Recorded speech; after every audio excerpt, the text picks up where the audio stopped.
Let's be honest, you started your short-term rental or Airbnb journey to make more revenue. But have you been succeeding at that? If the answer is yes, then you might not need this video. But if the answer is no, or you're not 100% sure, this revenue management video might be the one game changer for you going into 2026 that you need to become more profitable and make your short-term rental a long-term success. Let's talk to an expert today on pricing structure and revenue management, and it might be somebody that you're quite familiar with. Let's get into it.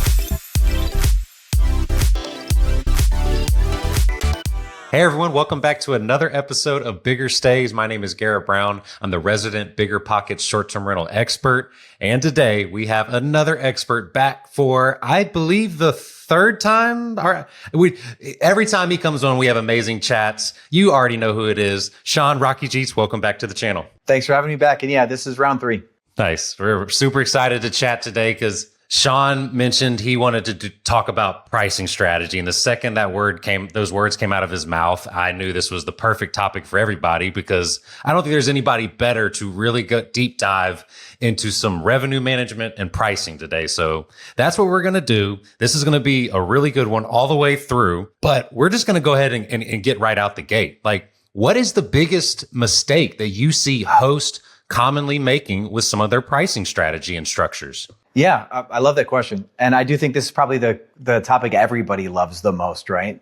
Price gets more bookings. There's, I think, mistakes that people make as they mature. So like one of the very first mistakes people make is they approach price with a sense of entitlement, right? They go, my price won't ever go below $250 for no reason because I know my value. And that inability to recognize that your value could be, you could be worth $1,000 a night one weekend. And you're like, wow, I made so much money. But if you can't take that same flexibility to go up to also go down and go, oh, it's the middle of winter. Everybody is supposed to lose money 2 months of the year. So maybe I can just lose a little less money than people. I think that's the first mistake that a lot of people make. Then when people start to realize, oh, prices can change and stuff, they hear about a pricing software and then they actually think that pricing software does everything. And then they sign up for it and treat it like it's the Wizard of Oz. And that's the end of their growth as a host. That's like probably the second biggest mistake that I think people make. And I deal with this a lot with, when I co-host for owners and things like that. They always think that their price is their price. They know what they can get. Their friend has an Airbnb around the corner and they get that. So why can't they, So how do you determine, or what is your best feeler to understand how to exactly price something competitively in, let's say, a more competitive market than in a lot of other places? Like, what are a few signals that you're looking for in the data that can give you that guidance? Most broadly applicable advice that I can give, like everybody can do, go to Airbnb, search in your neighborhood. Now you're going to have to be very honest with yourself, right? Because like you said, you have co-hosts whose friends have properties and they make all this money, but your co-host client doesn't recognize that their listing's not quite as good or something, right? So the caveat here is we all have to be a little bit self-aware here, right? But go to Airbnb and search for your competition, like your real ones, and make a wish list of your actual true competition, the people are like most like you, and make that 20 or 30 listings deep. Then open up wish lists and go and search. Just search for dates that are unbooked. What's going to be cool about that wish list is it shows you 2 sets of data. The people that are booked, crossed out. So you can see on the map, like how many are crossed out. It's really powerful and visual. And the ones that are left, you can see what their final price is for those dates. So then even if you don't have a pricing strategy, you can still go, yeah, my listing's better than this guy. It's worse than this guy. And then you can go, my price should be here or here, right? But then with the caveat of, am I running out of time? Do I have enough time to get a booking, or should I be a little bit more aggressive? You can then like price to move if you're running out of time. But I think using a wish list just to generally get a good GPS day by day, it's really active. It is a lot of work to constantly check days. But if you want the most honest answer, using a wish list with your competitors is the best way. I love that. That's definitely like a very visual way to like give you the gut check of it, of like how many properties are actually even, have the occupancy rate higher than, you can look at all these AirDNAs and Price Labs and Rabu and like Mashpfizer, all these places and guess, and they kind of, have their own idea of what they think the property may make. But that strategy is a real deal way to see if these occupancy rates are lining up and are these people really getting the price that is being peacocked on some of these STR data sites.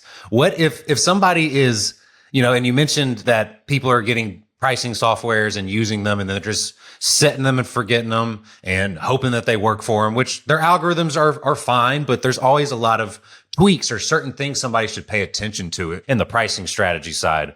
What are three almost major things that anytime that you see hosts doing wrong inside of their pricing software, that, I'm sure there's different markets and everything's a little different, but I'm sure there's common things that you're kind of seeing across the table that a few couple tweaks can end up generating way more revenue for them? Yeah, like the cardinal sins of using a pricing software, like the things that people do that just like ruin them. Number one is they activate every feature imaginable, right?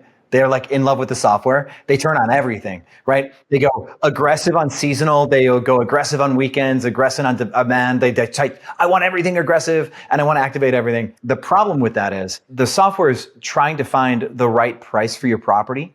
And all of those settings are like throwing variables into what should be like a very simple equation initially, right? Instead of turning everything on, you should just turn on the most simple version and see how the simple version works. Right? Because every feature isn't a solution to your problem, but it is a solution to a problem, and we need to find out what your problems are. The second one is they'll set their base rate at like 400, and they'll set their minimum at like 370. Like my pricing software will only put my listing higher. That's the only thing it's allowed to do, is to make it go higher, right? That's a really fun mistake that I think people make, and those are probably the two main ones. Everything else from there may not be so cardinal of a sin. I do think that the most common mistake is people don't like spend time trying to dial in the proper base rate. They don't understand that when you make your base rate 150, 3 months from now, it's actually 450, 500. They don't go look at the calendar and see kind of what it did. And the very first thing you should do with the software is set a base rate, see if you're getting bookings. If you're not getting bookings,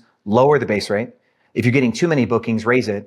And that's like just level one. You kind of get the proper buoy of the base rate. And then everything kind of gets adjusted from there based on the specifics of where you're performing well and where you're not. That would be something we call zones, right? Last minute, far future. We chop up the calendar into 5 separate zones, and then we diagnose where we're strong and weak, and then we tool with the pricing software. How does the zone system work? Can you explain that a little bit? I'm kind of curious leading into that. Like, how are you breaking up your calendar or deciding what goes into these zones? I'm going to talk about houses because most people have houses, right? I will say there's exceptions for apartments, but houses, right? The bigger the house, the farther in advance people tend to book. That's something that we kind of know, right? And if you go in and you download all of your transaction history for your house, anybody with a year in the space, you've got a ton of data, by the way. You can throw that data into ChatGPT, like as an Excel sheet. This is hyper fast. Say, hey, ChatGPT, what's my average ADR, dollar per night booking, when people book 15 days in advance, 30 days in advance, 45, 60, just give it 15-day increments. What it should end up doing is it's going to spit out different numbers that kind of make an arc shape. Your most expensive ADRs is not going to be the farthest into the future. That's something that we tend to know, right? At one point, if you only have really expensive prices that just keep going up and up and up, you're going to also notice that you stop getting bookings more than 70 or 80 or 90 days in advance. What I'm trying to allude before we go and deep dive on this is we chop up our calendar into hyper far future, that's the most extreme zone, and then hyper last minute, that's the most extreme other zone. And then there's 3 zones in between that should represent that arc shape, where the third zone is what we would call the golden window, where we get the best ADR. And anybody can find their golden window by throwing their stuff into ChatGPT and having it chop up by lead time and get that lead time versus ADR.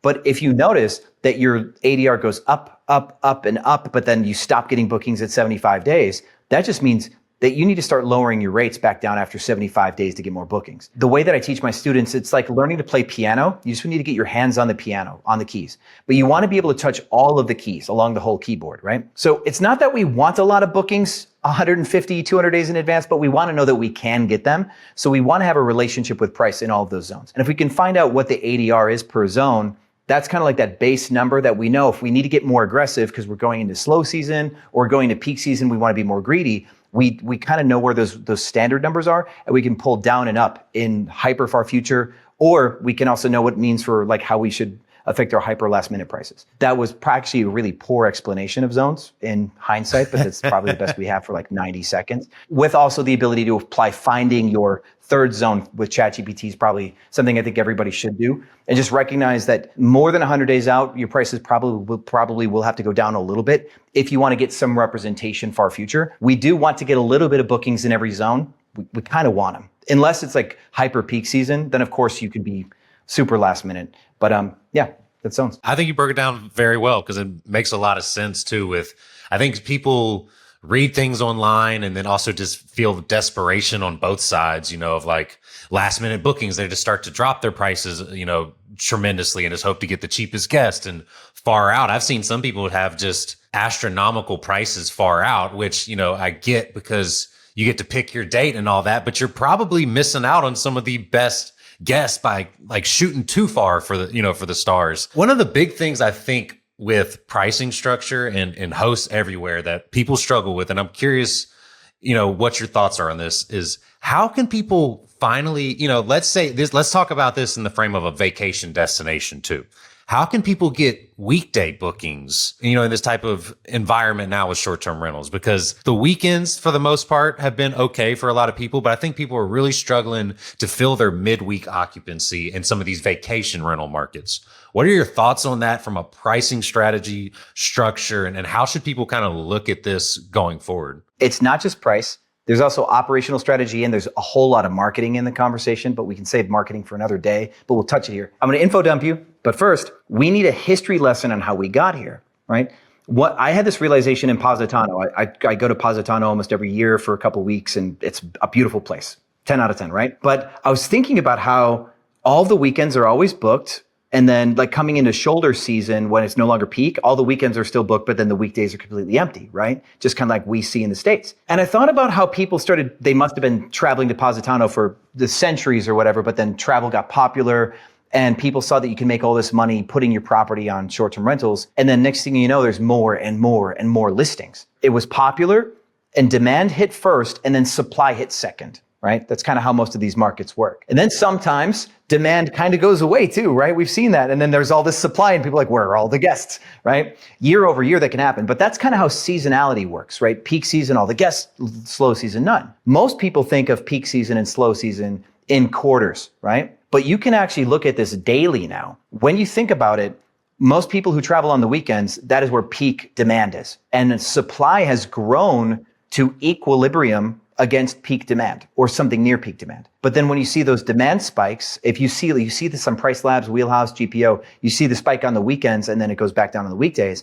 That's representative of how many people are coming too. It's not just price, it's actually volume of people. Every market that has this weekday issue is because there's too much supply for the weekdays. There's plenty of supply for the weekends, or there's more of the right amount of supply for the weekends. So everybody gets booked. Now your problem is once you get booked on the weekends, everybody's fighting for the weekdays, but there's not enough customers and everybody drives the rate down. And when everybody drives the rate down, all of a sudden the guests are like, look at all this cheap stuff. I can pick whatever I want. And so the guest has like almost like a different psychology there, right? It's like, what do you do when everybody's cheap and everybody's good, right? So that's our problem is we actually don't want to get there at all. Prevention is better than cure, right? So here's a few things. The pricing thing that we can do is we can try to give the proper incentives for a length of stay that includes those weekdays. I have something called a reverse weekend bundle, but essentially we do a 40% off for a 4-day stay and 55% off for a 5-day stay in a rule set on Airbnb, but we don't apply it to all of the days. If you just apply that to Tuesday and Wednesday, if somebody books Tuesday, Wednesday, Thursday, Friday, Saturday, that's 5 days. The Tuesday and Wednesday are the only days with a discount. So if those days were $100 each, both of those days get $55 off and the other days are full price. That usually tends to give about a 10 to 15% off the entire stay, 10 to 15% off total, but it only works if somebody is grabbing Tuesday or Wednesday with the deal. So a reverse weekend bundle is a coupon on the weekdays that makes a weekday combo more attractive in price. And that's for like a 4-day or 5-day stay. I love that one. Proactivity too. As soon as one of your weekends gets booked, then the weekdays right next to it are kind of in hot water. They're harder to search for. Sunday is most often booked with a Saturday. And if your Saturday's booked, your Sunday's cooked.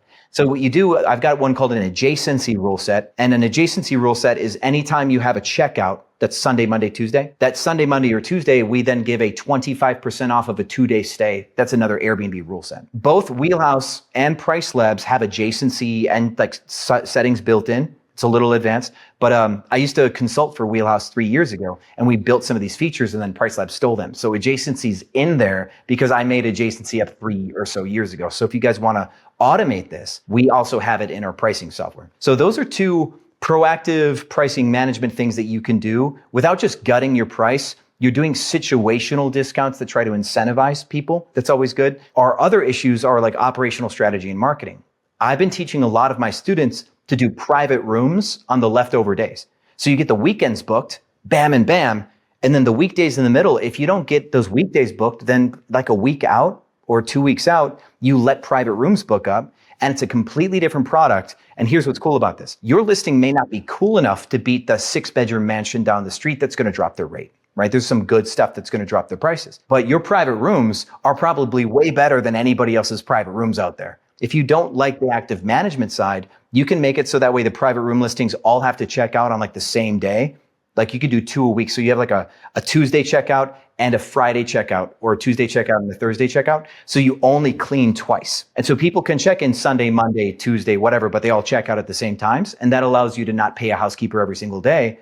And that revenue pickup from a different product, private rooms, makes it actually worthwhile. So that's an operational change. Now for slow season, for a lot of people who have a listing right now, I highly recommend changing your marketing to be more seasonal.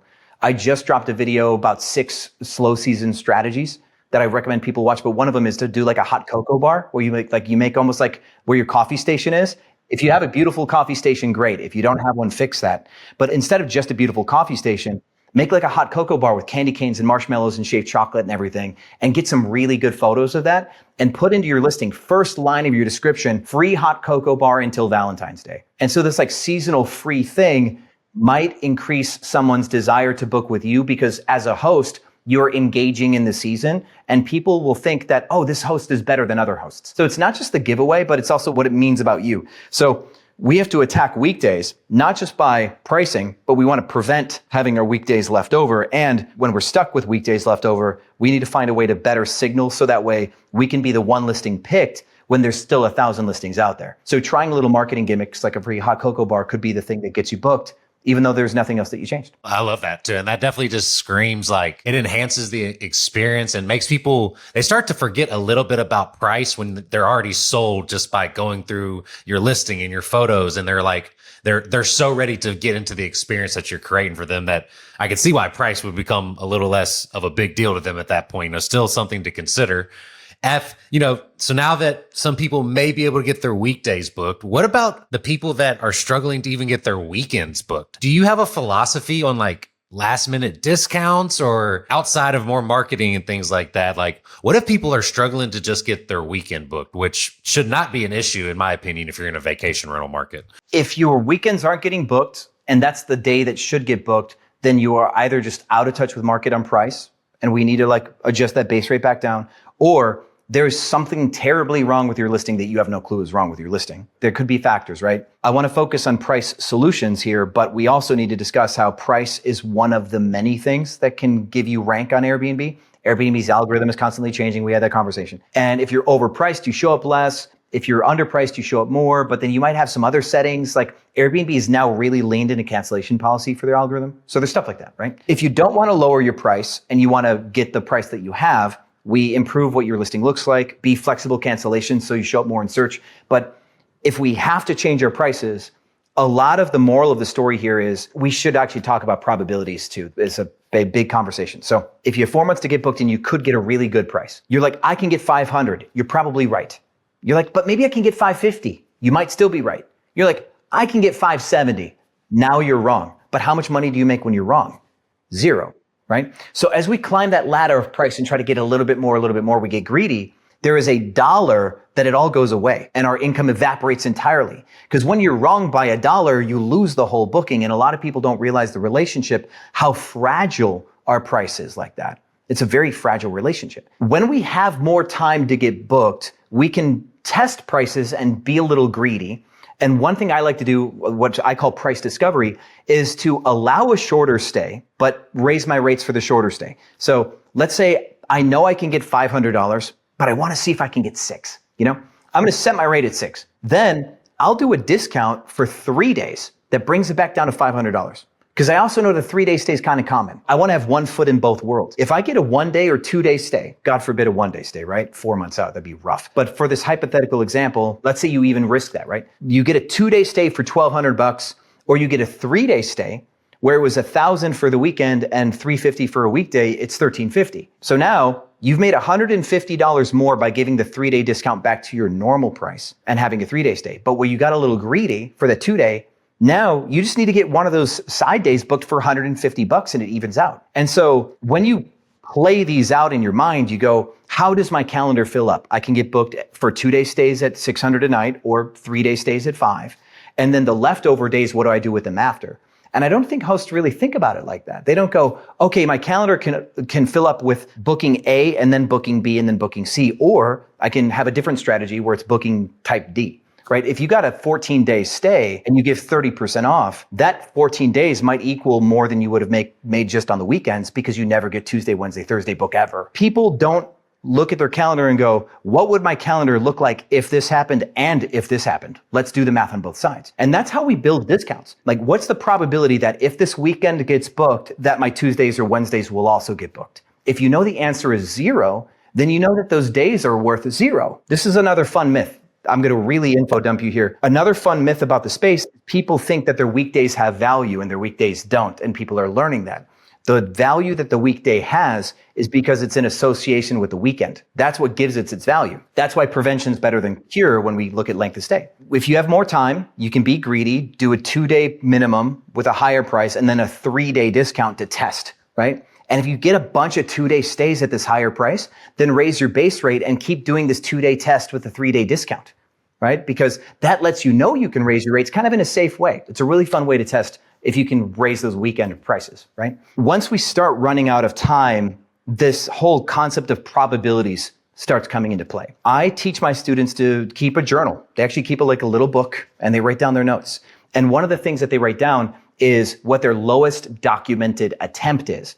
And the lowest documented attempt is what's the lowest price I've ever gone to that did not get booked. And so last minute, you can look at your past calendar right now and go, well, I dropped my price to 150, it didn't get booked. That's your lowest documented number. But when did you change that? Was that 3 weeks out? So your lowest documented attempt was you dropped to 150 3 weeks out and you didn't drop ever again. Let's say you dropped to 150 2 months out, you probably would get booked 2 months out, right? Because lead time has a relationship here.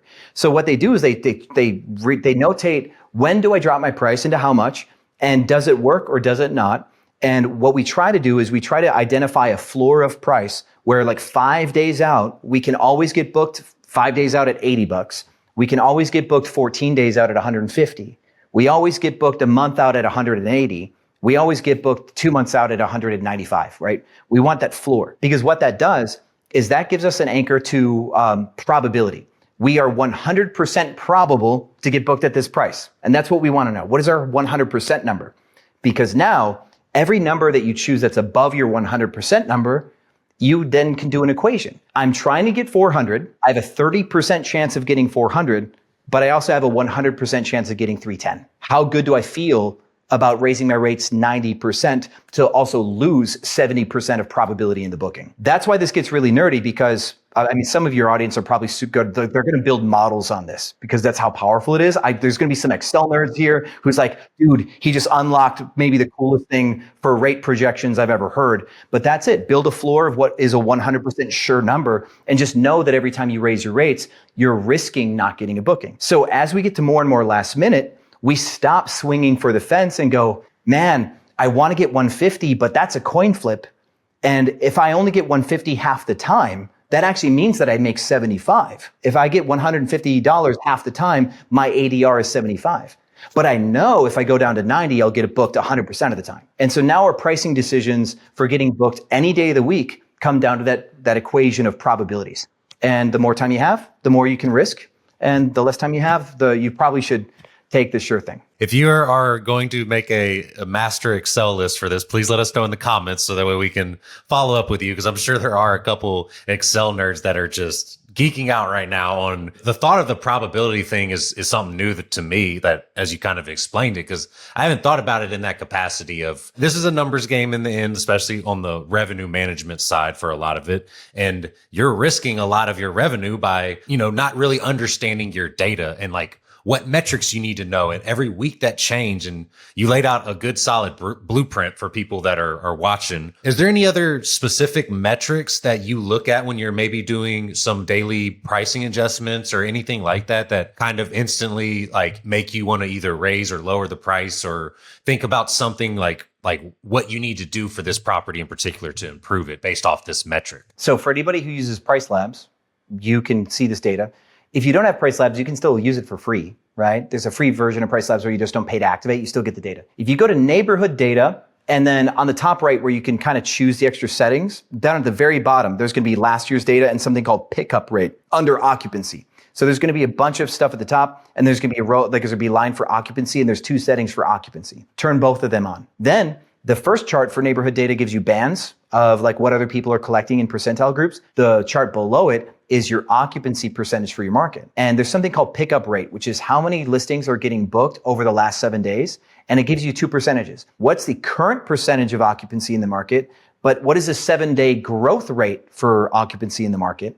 And so you can turn that on for 1 year and you can see that 7 months in advance, something's happening. The pickup rate's really high. Or 3 months in advance, the pickup rate compared to total occupancy is really high. And you go, oh, wow, these days are really picking up steam. I love that data because it lets me know if I should be a little bit more confident or less confident in some numbers. Because an absence of pickup, like where there's no bookings over 7 days in the entire market for like Tuesday, let's say Tuesday the 15th, nobody's booking it. And you can tell with that pickup rate, you go, wow, that's bad.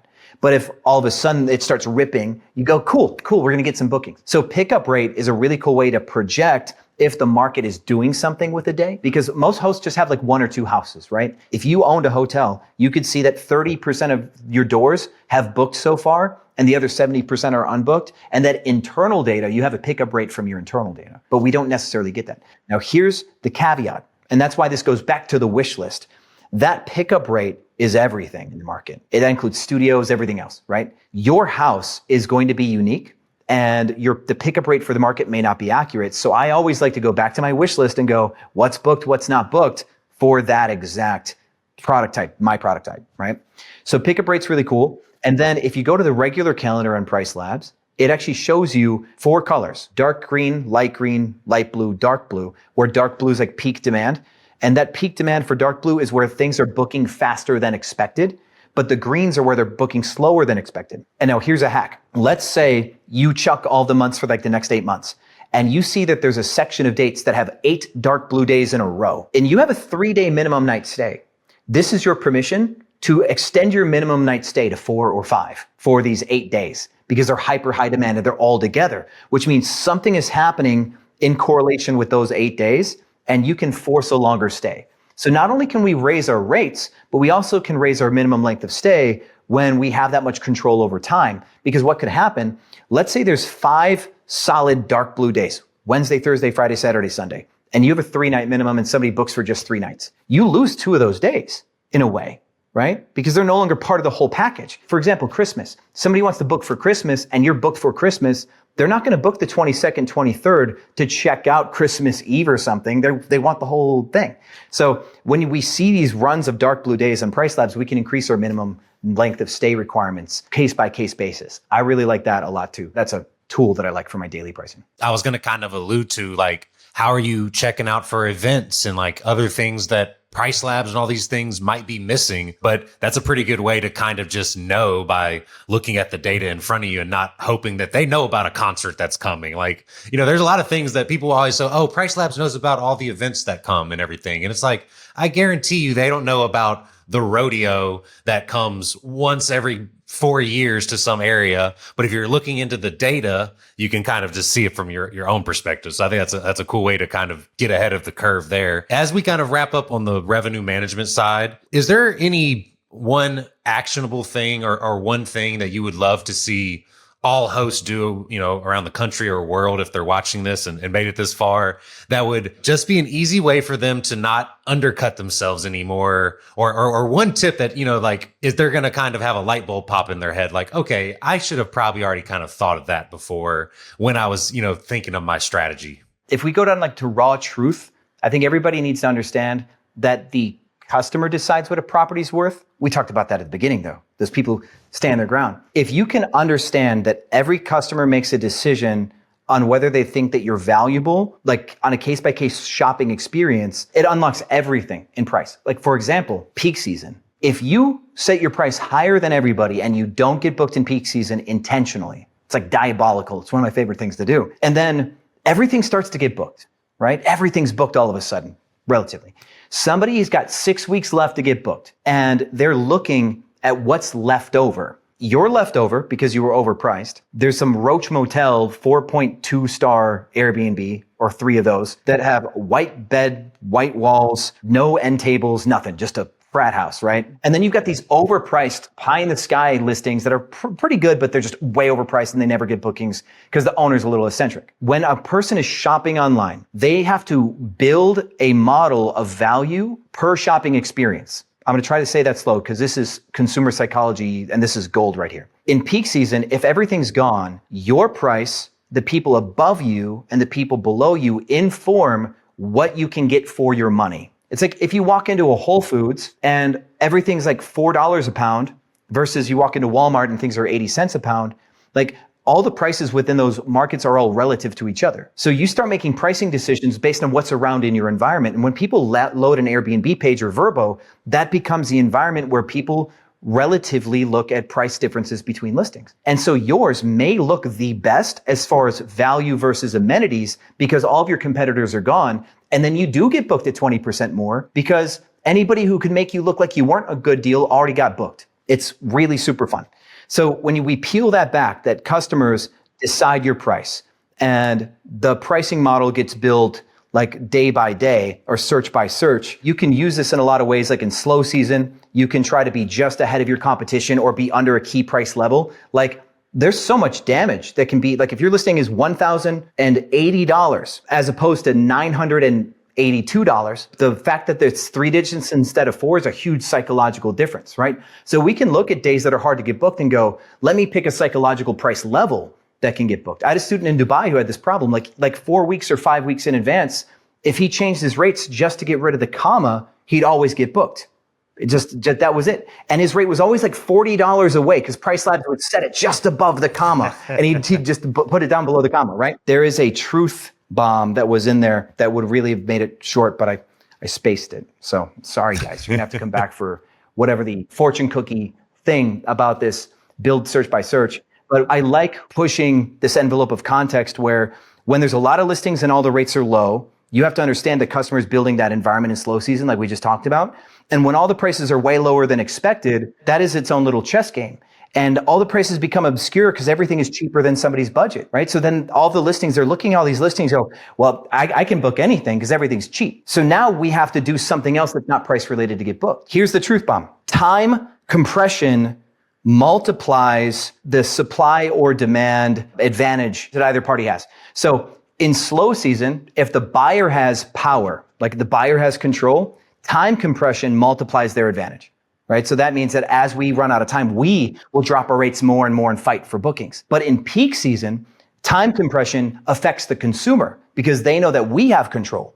So as time gets closer and closer and they know that they are running out of time, that multiplies our advantage. That goes both ways. So treat time as a multiplier to whether or not you have an advantage. And so for you guys that are nerds, there is market equilibrium. We can have a long conversation about market equilibrium, but anytime that you're on the positive side of equilibrium, time is your advantage. We very rarely do get to be on the positive side of equilibrium. I'm just going to be honest because home share, like when there is a peak season or there's a Super Bowl, people will throw their inventory into the market just for that moment of time and will affect equilibrium. But if you can understand how you can have an advantage and how to press it, I think a lot of hosts are too afraid to raise their rates in peak season too far. They're also afraid of lowering their rates also. I do want to close on this one thing because I do think this is one of those truths that if everybody can understand this, right? Most hosts are afraid of dropping their price because they don't want to get booked for too cheap, right? Because they don't want to lose the opportunity to get a booking at a good price. So they freeze. They're nervous and they freeze at like $200. They're like, I don't want to go anything below this. This stresses me out. I'm not going to drop my price anymore. So then they get $0 a booking. If you can embrace the fact that at the end of the year, if you pick up 30 days a year, just 30 more days at $100 a night, that's an extra $3,000 of profit per year because of contribution margin. All of your bills are already paid by everything else. Everything else is already paid. If you can pick up an extra $100 or $150 a night, 30 days of the year between your Tuesdays and Wednesdays, that is pure profit. And I don't think people really have the relationship to contribution margin like that. I love it. I think that's definitely going to open some people's eyes and really start to understand that, that they need to be probably a little more flexible in quite a few things to understand like where they're missing out on some of these certain days and why they probably are falling behind some of their competitors and not even getting them. They probably bought this to be their real estate investment and they're trying to figure out why they have not had a return on investment yet. And that simple switch to add a $3,000 on top of it could be the exactly what they need to keep pushing forward with it and, reinvest in the property and other things that could increase your revenue at the end of the day for them. So as we kind of wrap up, where can people learn more about these like crazy price strategies that you have seemingly mastered in my opinion? So how can they dive deep further into it and even like kind of really get nerdy on the next level with it? There is a playlist on my YouTube channel, just pricing strategy playlist. Just you type in Airbnb pricing strategy on YouTube. You should find that playlist, no problem. That's where I would go. And I really hope people do catch up on this. With that said, the conversation of pricing strategy, anybody who's having this conversation is about 3 years late. I do think 2026 is going to be more about marketing than it is about pricing strategy. One stat we didn't mention that over 70% of people are using a pricing software now. And so what that means is that using a pricing software no longer gives you an advantage, right? You're now just part of the 70% if you're in it. And that's like a level 1 change. And so once you're the 70%, what do you do beyond that? And if you're not one of the 70% using a pricing software, then you have no clue what's going on and you're the one that gets crushed. So we're not worried about the 30% of people that aren't using a pricing software because they're so far behind the curve.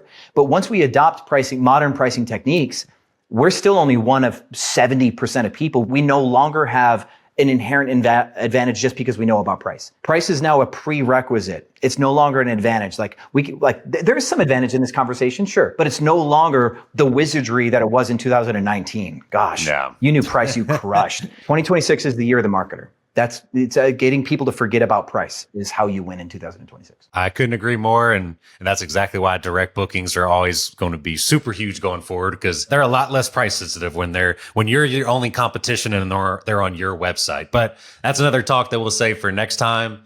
I'm Garrett Brown. That is Sean Rakidzich. We will leave all of his contact information in the description below. We appreciate y'all for watching all the way through as always and hit that subscribe button. See y'all on the next one.